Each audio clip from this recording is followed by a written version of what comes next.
Napoleon Hill, Think and Grow Rich. Number 1.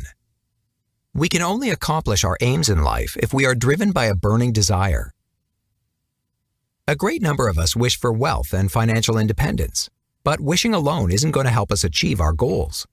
If we want to get rich and realize our dreams, we need to recognize a burning desire within us. For instance, even after more than 10,000 failed experiments, Thomas Edison could not be shaken from his goal of inventing an electric light source. He was, plain and simple, driven by the desire to make his dream come true. And after years of hard work, he did just that when he invented the light bulb. Writer Fannie Hurst had a similar experience. She had to suffer over 36 rejections before a single one of her short stories was published in a newspaper. From then on, her career as a successful novelist and playwright took off. Her burning desire had proven stronger than the frustration she felt about being rejected, and she ultimately met with success.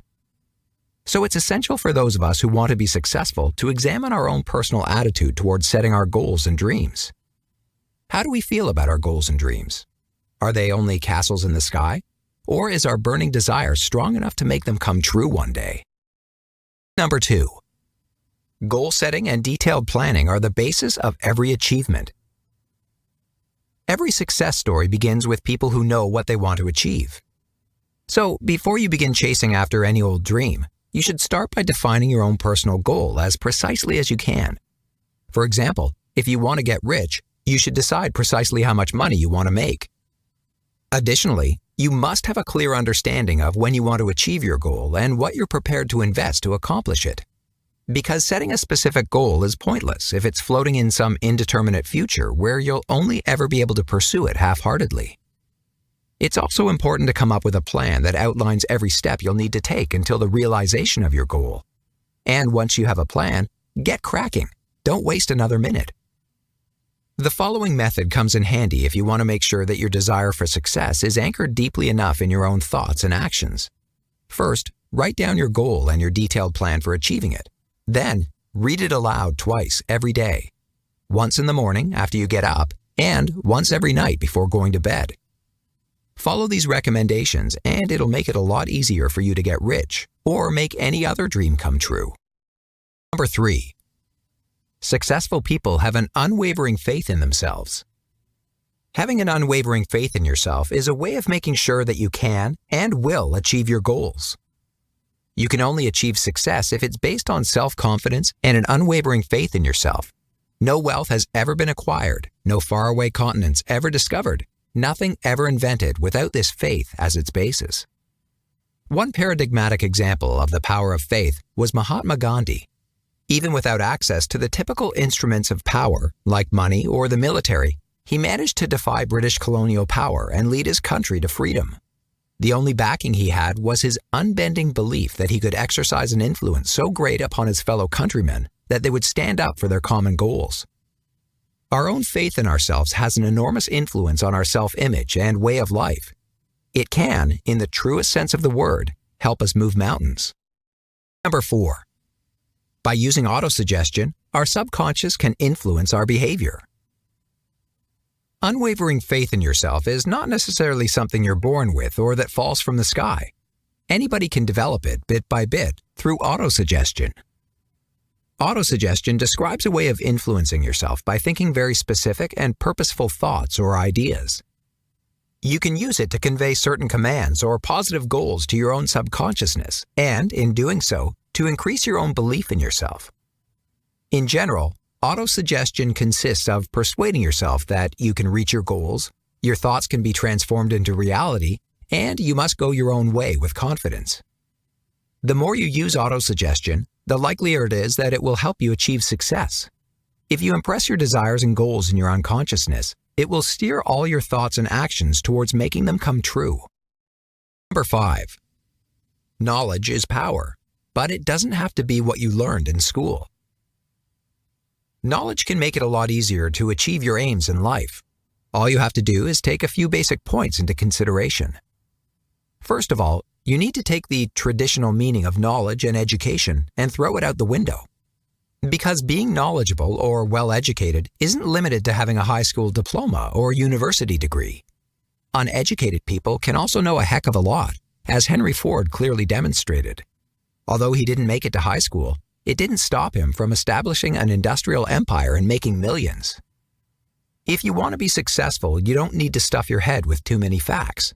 It is far more important to acquire the right experiences and knowledge, use your own strengths, and fully exploit your own potential. The most important basis is a willingness to continue learning throughout your life. Getting complacent is your worst enemy. Instead, you must always be ready to actively and pointedly expand your own knowledge. There are many different ways to achieve this, by going to university, attending evening courses, or acquiring practical experiences. Equally useful is the ability to know where you can find the knowledge you need, because you don't need to know everything yourself. Instead, you need to know who you can ask if you need to know something. It's usually more practical and productive to be surrounded by a network of experts who share their specialized knowledge than to learn it all yourself. Number 6.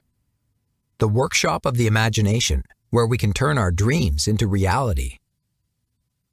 Each and every success story begins with an idea, and behind each and every idea is the imagination. It is essentially the creative workshop of our minds that transforms our dreams into ideas and our ideas into reality. This imaginative ability has two different forms, the creative imagination and the synthetic imagination. By using our creative imagination, we are able to come up with completely new things. Ingenious composers, visual artists, and writers use this function to create works unlike anything made before. The synthetic imagination, by contrast, rearranges old ideas into new combinations. The developers at Sony, for example, were using that faculty when they decided to further develop the playback device or dictaphone used by journalists, turning it into a portable music player everybody could use. And so the Walkman was born. Creative and synthetic imagination can play off one another in a productive way. Take the story of Asa Candler, who formed the global brand Coca-Cola out of a headache medication about 140 years ago. Although it wasn't Candler himself who came up with the Coca-Cola recipe, he bought it from a pharmacist for $3,000. He developed the ingenious plans and marketing strategies that turned the product into a huge success. If you want to keep your imagination from getting sluggish, you need to challenge and encourage it.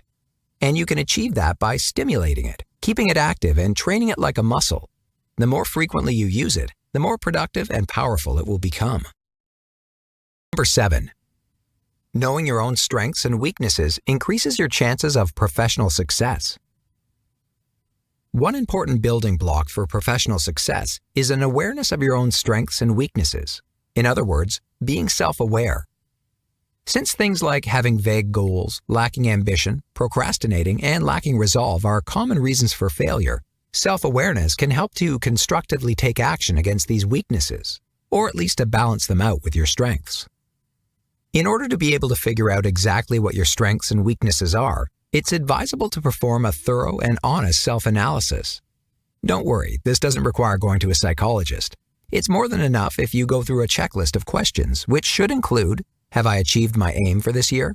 Was I always friendly, courteous, and cooperative? Did I make all decisions promptly and firmly? Then you should compare your subjective self-analysis with somebody else's objective evaluation of you. This works best when you sit down with a person who knows you really well to openly and honestly discuss your strengths and weaknesses. Number 8. Positive emotions are the key to a successful life and need to be strengthened. Our subconscious receives and stores sensory stimuli, feelings, and thoughts. It saves everything we've ever experienced, regardless of whether it was positive or negative. But saving information alone isn't all there is to it. Our subconscious is also constantly exercising its influence on our actions. It can shape us positively, endowing us with strength and enterprise, but it can also shape us negatively, misleading us into despondency and pessimism. And so, if we want our subconscious to help us realize our desires and goals, we have to make sure that positive feelings play a leading role in our lives. We must therefore feed our subconscious positive things because if we do, it will act as a helpful and constructive guide. But if we allow ourselves to feel too many negative sensations such as rage, hate, a desire for revenge, or pessimism, the very opposite will occur. That's why you've taken a huge step when in everyday life you're able to, for example, avoid contact with doomsaying windbags and pay no heed to their discouraging remarks. Instead, you should make it a point to increase all positive impulses, such as enthusiasm and love. That's the only way you'll end up developing a positive mentality in the long term.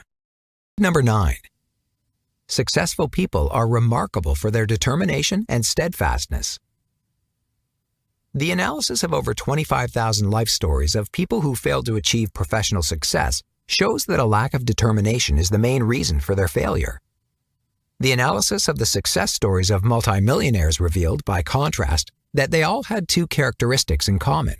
They were used to making split-second decisions, and once they made them, they stood firmly behind their decisions. A certain degree of stubbornness, as long as it does not transform into a deaf obstinacy, can even be advantageous. Henry Ford, in particular, was known to stick to his decisions for a long time. For example, many people advised him to replace his famous, but not terribly beautiful, Model T with a new model. But he held on to the car for a long time and was thus able to continue bringing in sizable profits with it. Opinions are cheap. Everybody has one, and most people want to dispense them. In order to avoid running into the danger of negative influences and straining your own steadfastness, it makes sense to offer others as few opportunities as possible to express their critical opinions. People who are disheartened, in particular, should therefore keep their plans and intentions to themselves and not confide in anybody else, except for the members of their hand-picked team or trustworthy outsiders. Number 10. Only the persistent will succeed. Over the course of any project, regardless of its nature, we are all bound to encounter obstacles and difficulties. In such situations, most of us are too quick to give up our plans and let the project die. But there are a few people who, despite all the obstacles, stick to their original plans and give their dreams space to blossom into reality. Persistence and endurance are key. That means, above all, that we work constantly on the realization of our goals and don't lose sight of them. However, obstinacy and inveteracy should be avoided at all costs. If, say, there's a dire need for a price correction, you also have to be willing to implement it. If you want persistence and endurance to take root in your habits, here are 4 simple yet crucial rules. You must have a concrete goal and develop a burning desire to achieve it. You need a thorough and precise plan to support the implementation of your goals. You may not allow yourself to be influenced by negative and disheartening opinions. You need an intimate, trusting relationship to a person or a group that provides you with support and assistance.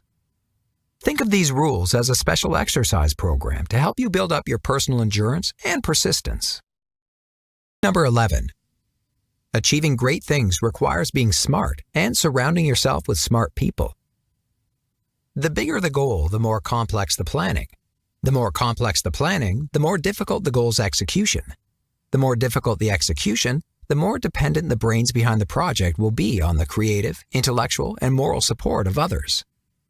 This mutual backing works best in the form of a brain trust, a select group of intelligent people. A brain trust is a union of like-minded people which, contrary to a network, which is a more casual cooperation between partners, focuses on defining a common goal, developing competencies, and having a system of checks and balances. The most important principle of a brain trust is its synergistic effect. If 2 or more people who work well with one another combine their skills, talents, specialist knowledge, experiences, relationships, and all other resources, and use them to accomplish the same shared goal, the results will be more than just a sum of its parts. It's a surplus with which you can achieve things you could have never achieved alone. The key takeaway from this book is that wealth, in whatever form, is seldom the result of luck or coincidence. Far from that, it's almost always the result of different traits and skills that anyone can learn and acquire.